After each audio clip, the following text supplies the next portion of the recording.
안녕하십니까. 김도훈 평가사입니다. 자, 오늘은 목요일 연금형 부동산 설명드리려고 합니다. 자, 오늘 설명드릴 거는 대전 서구 도마동에 있는 다가구 주택입니다. 감정가 18억이고요. 최저 입찰가 9억 2,500 정도 됩니다. 이 부동산을 선택한 이유는 가격적인 면도 있지만 연금형과 수익형을 두 가지를 추구할 수 있는 모델일 것 같아서 연금형 부동산이라고 해서 나이가 오래되신, 나이가 좀 장년이신 분들이 대상이 아니라 대상도 되겠지만 좀 젊으신 분들도 미리 연금형과 같이 테마를 가질 수 있는 부동산이라서 소개를 드리려고 합니다. 자, 그럼 연금형과 수익형을 동시에 할 수 있는 모델에 대해서는 어떤 포인트가 있는지 설명드리겠습니다. 이 부동산을 선택한 이유 중에 가장 큰 것 중에 하나는 한국토지주택공사가 임차를 대부분 많이 하고 있는 건물이라는 얘기입니다. 즉 1번 명도에 있어서는 대단히 좀 수월하게 풀릴 수 있는 건물이다. 이게 모든 분이 다 개인인 것과 한국토지주택공사가 들어가 있는 것과는 명도에서 정말 큰 차이가 있습니다.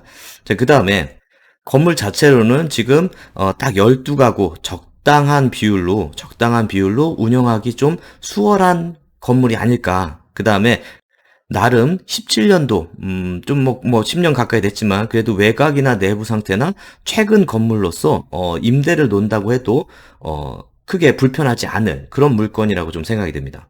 자, 임차 관계 보시면은 다 말소됩니다. 다 말소. 이런 거 볼 때마다 또 두 가지 생각이 드는데, 나가시는 분들은 가슴이 아프겠지만, 투자자 입장에서는 내가 인수할 것이 없기 때문에 좀 깔끔하게 정리되는 부분이고요. 대부분 한국토지주택공사들이 있기 때문에 이 부분들은 쉽게 나갈 수 있을 것 같고요. 나머지 이제 여기, 요런 분들, 개인 분들은 이사비랑 뭐 이런 걸 좀 협상을 좀 해야 되는 부분들이겠죠. 그래서 결국은 저희가 인수해야 될 인수해야 될 금액들은 권리상으로는 아무것도 없다. 이렇게 이해하시면 될 것 같습니다. 지금 해당 것도 보니까 매매를 한 13억 정도에 17년도에 인수를 하셨던 부분이에요. 그러나서 현재는 한 18억 정도 경매가가 이루어지고 있고요. 담보가 비율은 해당 건물의 담보가 비율에서 담보가 그래도 많이 유지가 될 수 있다라는 부분은 요 부분입니다. 뭐냐면 토지가와 건물가에서 토지가 비율이 좀 반 정도 차지하거든요.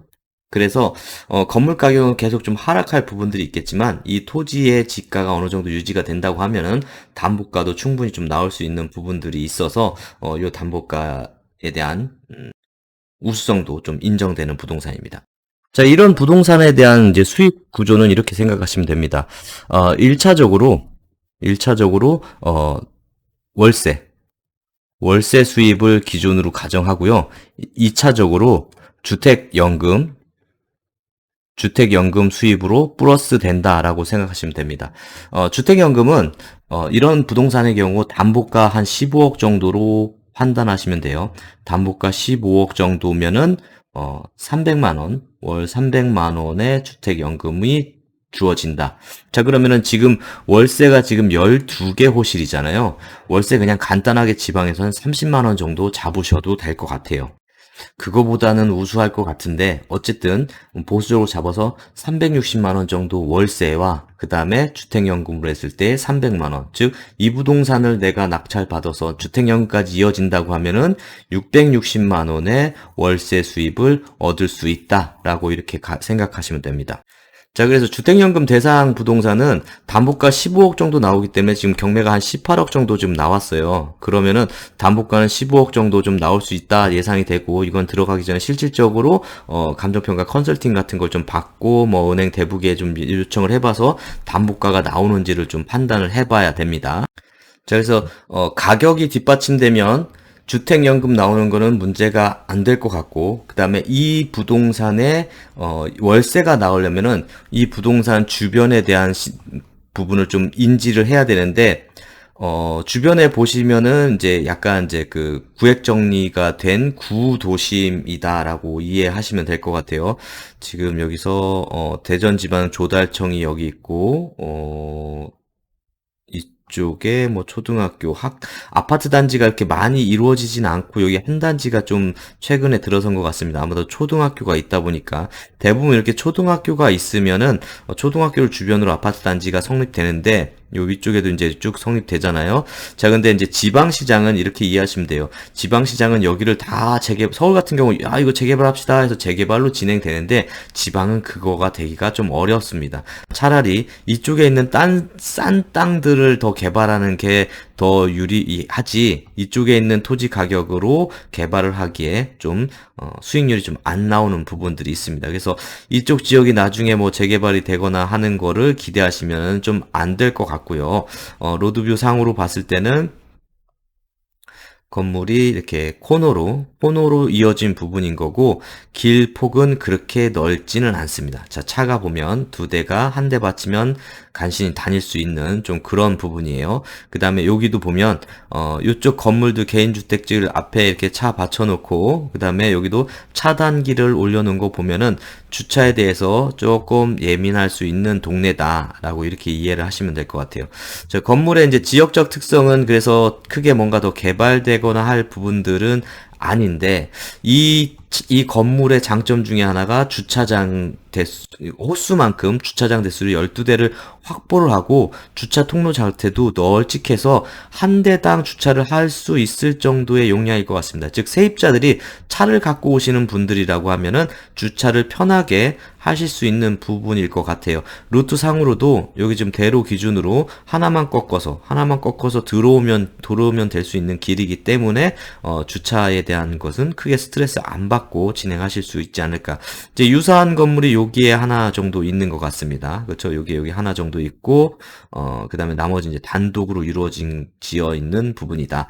자, 그래서 지역적 분석은 이렇게 하시면 되고, 자, 개별적 분석은 이제 건물 자체가 지금 보면은 깔끔하게 다 그냥 주거용으로만 써 있기 때문에 뭐 아늑하니 나쁘지 않는 건물일 것 같습니다. 그다음에 현장 사진 한번 볼게요. 현장 사진에서도 지금 건물 외관 자체가 벽돌 쌓기 마감으로 해서 깔끔하게 대부분 전면만 벽돌 쌓기하고 뭐 건물을 돈을 들인다고 하면은 이쪽에는 이제 벽돌 쌓기가 아니라 이제 그 드라이비트 마감이나 뭐 이런 걸로 하는데, 벽돌 쌓기 마감으로 해놔서 단열이나 뭐 전체 면을 다 이렇게 싼 것 같습니다. 그쵸? 후면까지. 그래서 꼼꼼하게 잘 지어진 건물인 것 같고요. 한 가지 요 부분만 우려를 하셔야 됩니다. 이 건물에 옥상에 방수공사를 해놨어요. 방수공사를 해놨는데 나중에 방수에 대한 부분들이 문제가 생길 수 있는 부분들이 큽니다. 자, 그래서 여러분들은 이 나중에 건물에 대한 관리에서 여기가 안 되면 나중에 이렇게 천장을 뒤집어 씌울 비용까지도 생각을 하시면서 들어가는 게 더 좋다고 생각이 됩니다. 영구적인 방수는 없어요. 그렇기 때문에 나중에 천장을 뒤집어 씌우는 부분들도 생각하시면 되고요. 주차장 부분도 여유롭게 잘 꾸며져 있습니다. 입구도 잘 되어 있고요. 내부도 보면 복도나 이런 데도 타일 같은 걸로 깔끔하게 마감을 해 놓은 것 같습니다. 그쵸? 그렇게 해놓고, 이런 건물을 들어가면 여러분, 타일을 한번 두드려 보셔야 돼요. 물론 요새는 그렇게 타일 공사를 어설프게 하진 않는데, 타일을 두드려 보고 나중에 타일 공사를 재시공해야 되는지 여부도 이런 벽 있으면 두들겨 보시는 버릇을 좀 가지셨으면 좋겠습니다. 타일이 들떠 있으면은 소리가 통통통 소리가 나거든요. 자, 그 다음에 나머지 이 부동산의 개별적 특성에서는 크게 문제가 되지 않고, 배치도상으로 지금 주차장이 한 12대 들어가게 배치를 해놓고, 각 호수별도 한 층마다 4개 호씩 배치가 되어 있습니다. 자, 이 건물 지금 배치도를 좀 확대해서 보면요.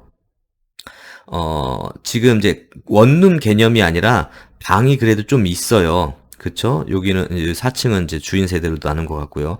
방이 조금씩 있는 부분입니다. 방이 조금씩. 자, 이런 건물들은 월세 제가 아까 30만 원 얘기한 거는 좀 너무 극단적인 얘기인 거고, 더 우수하게 월세를 충분히 받을 수 있고, 변화도 많지가 않습니다. 왜냐면은 방이 이렇게 넓은 데는 우선 살림을 하고 오래 정착할 테마로 들어오는 분들이 대부분이에요. 딸랑 원룸 하나 있는 데는 내가 임시적으로 빨리 썼다가 빠져야 되니까 들어갔다가 나갔다가 많습니다. 근데 12개 호실이 지금 여기 뭐 주인 세대 같은 경우는 방 널찍하게 꾸며놨잖아요. 그쵸? 뭐, 그런, 이렇게 좀 널찍널찍하게 꾸며놓은 세대들은 그 등락이 왔다 갔다 하는 게 덜 하기 때문에 운영 차원에서도 조금 더 안정적이다라고 이해하시면 될 것 같습니다. 자, 다음으로 테인에서 제공하고 있는 임대 수익률 계산기를 살짝 보면은요.